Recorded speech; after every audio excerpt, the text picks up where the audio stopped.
Welcome back to the videos. I was gonna call them vlogs, but this isn't a vlog. Oh yeah. Boy, I bet you wish you would fast forward through that beginning. So, we just got back from a really fun 2-night little like nearby staycation in a little tiny cottage on a little farm in the Skagit region, and it was so much fun. And I had booked it ages ago when I was like in my peak, which is funny to say, peak dip of winter mood sadness, because I just get so depressed in the winter time. And it reminded me, because we haven't been doing a lot of Airbnbs or vacation rentals, VRBO, however you're doing vacation rentals. I just say Airbnb because that's like what everybody does now, it seems. And I thought I would share some of my tips on how to save money. So I have vacation rental all over the world. Because I tend to like to have access to a kitchen. I really value having access to a washer dryer, especially now that I have kiddos. And I just kind of like the space. I would say in the, how many years have I been vacation renting? In like 15 years that I've been doing it, I've really seen a shift. Like vacation rentals are becoming more and more expensive, I find, for what you get. Like sometimes you actually get a better deal staying in a hotel. And you can calculate that out too. Like what about washing clothes? What about meals? So that can add costs. But if you're just looking at accommodation costs, I do find that vacation rentals are really, really going up in price. It's a little tricky now for me to travel because I also have my daughter, so that tends to put us over the limit for like if I want to rent a room in somebody's house, which is one of my favorite ways to vacation rental and travel. I bruised my finger. Oh, I'm doing yard work and I don't even know how I did this, but ow. I love that because then you get to be with locals and talk to them and get their advice. I see that less and less as an option for vacation rentals, but maybe that's just because I'm looking for at least 3 of us to be traveling at a time, and so that just kind of changes. Most rooms won't take 3 people. Oh, hold on, sorry, biscuits, my phone's banging. Okay, it's my brother texting me. And you really have to look at that now. It used to be, I would always say it's always going to be cheaper to stay in a vacation rental than a hotel, and that's just not the case. So price check. Like I've been surprised in looking at travel plans this year, just how much things have gone up. But they can still be a really good solution. I love to travel a little bit longer. I like to travel a week, 3 weeks, 4 weeks at a time in one place because I just think it's a more fun way to actually integrate in to wherever you're traveling to.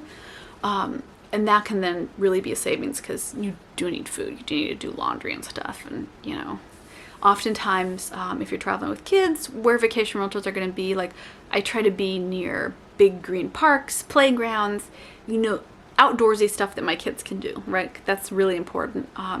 When we did Germany, I actually stayed outside of Berlin, and we stayed right across the street from this amazing, awesome park with these historical castles and things.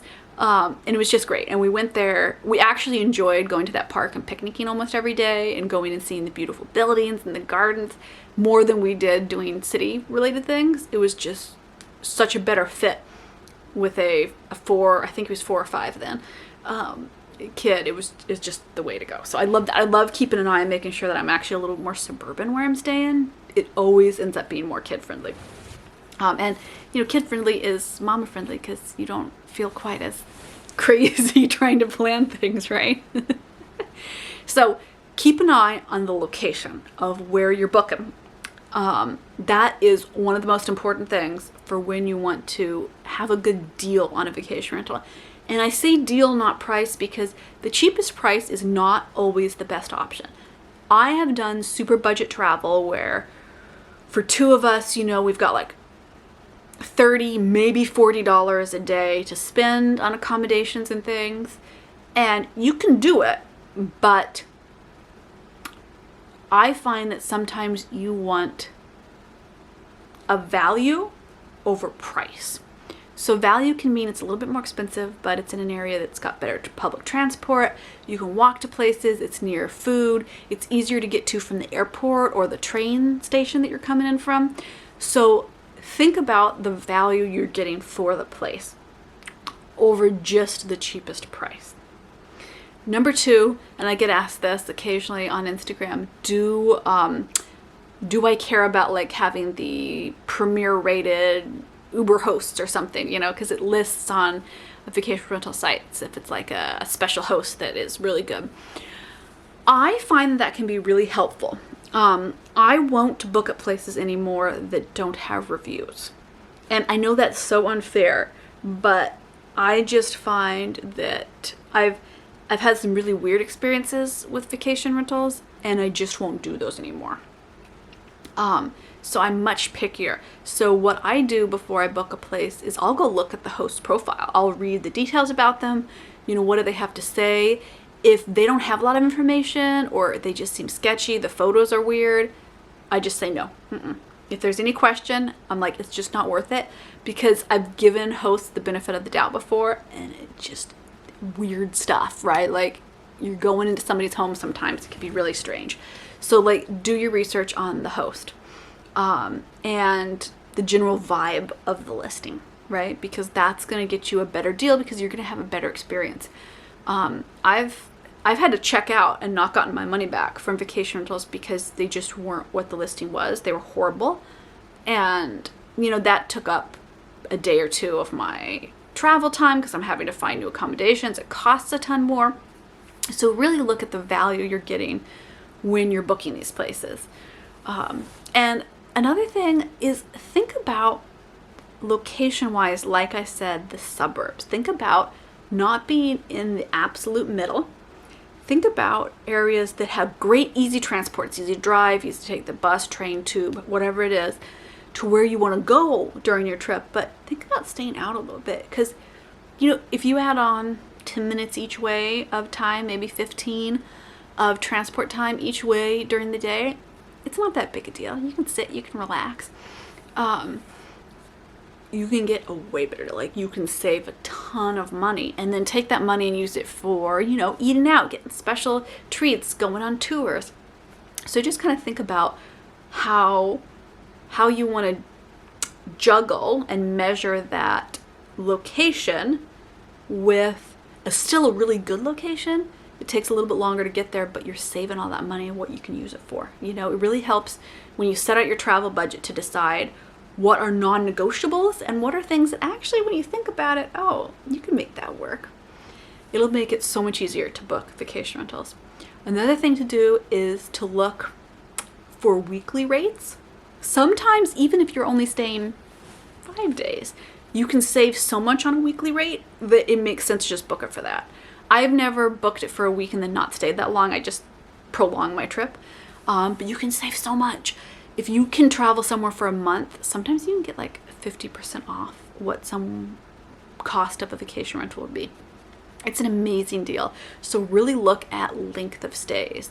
Some places that are really expensive can only do certain length rentals, like 30, 40-day rentals. And that can be a huge savings if you can budget that long of a trip. Sometimes it'll cost you less than staying for a week or a week and a half. I've been surprised how much of savings you can do. Another thing to think about is, are you willing to stay in a room in somebody's house? Do you need the whole space to yourself? Traveling with a tiny baby, I tend to go to space all for myself. I do not frequently find a shared communal space that will let more than 2 people. Generally 2 people is the max. Sometimes it's only 1. So it depends. Are you traveling with your whole family? Is it just you? I love traveling to a place and staying somewhere where the host is actually there, which is part of my host research. Is this someone that just has a vacation rental, like somebody else comes and cleans, they're never there, they know nothing about it, maybe they aren't even from the area? Or is it somebody that really lives there, and maybe this is the guest house in their yard, maybe this is a bedroom they've shut off?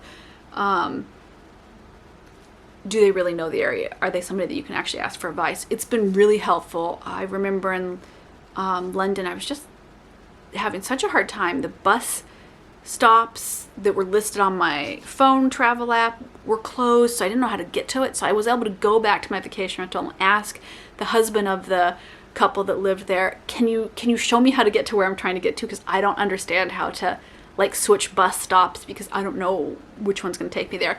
And then in under 5 minutes, they were able to help me, and I was able to get on our way and go. So I didn't lose that whole day because there was a local there to help me. So overall, I really like vacation rentals.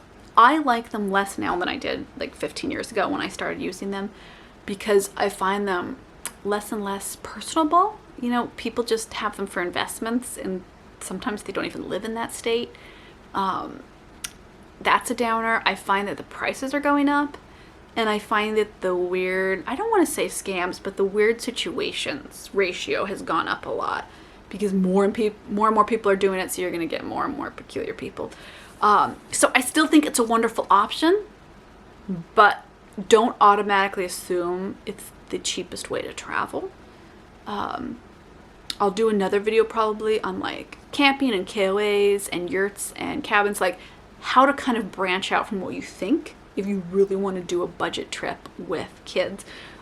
This year we're going to do some more traveling around the US, see some sights, do some fun stuff, and I will share that with you, biscuits, because I know that I am an eager bunny. I want to go travel. And we are not somewhere where I feel comfortable traveling internationally yet.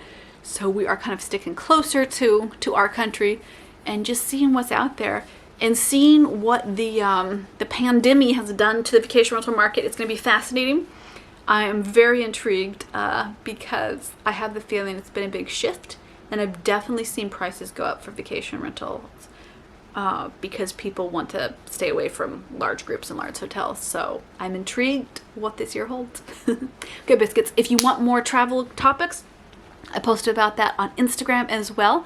I linked to that description box, banner on the video. Somewhere on this channel, the Wholesome Feed Instagram is posted. You can follow along there. I do a lot of fun reels and all sorts of posts. I will see you in the next video. Thanks for sticking along to the end. Oh, wait, what's that? Is that the call of adventure? Lifetime memories your children will love you for? It must be travel.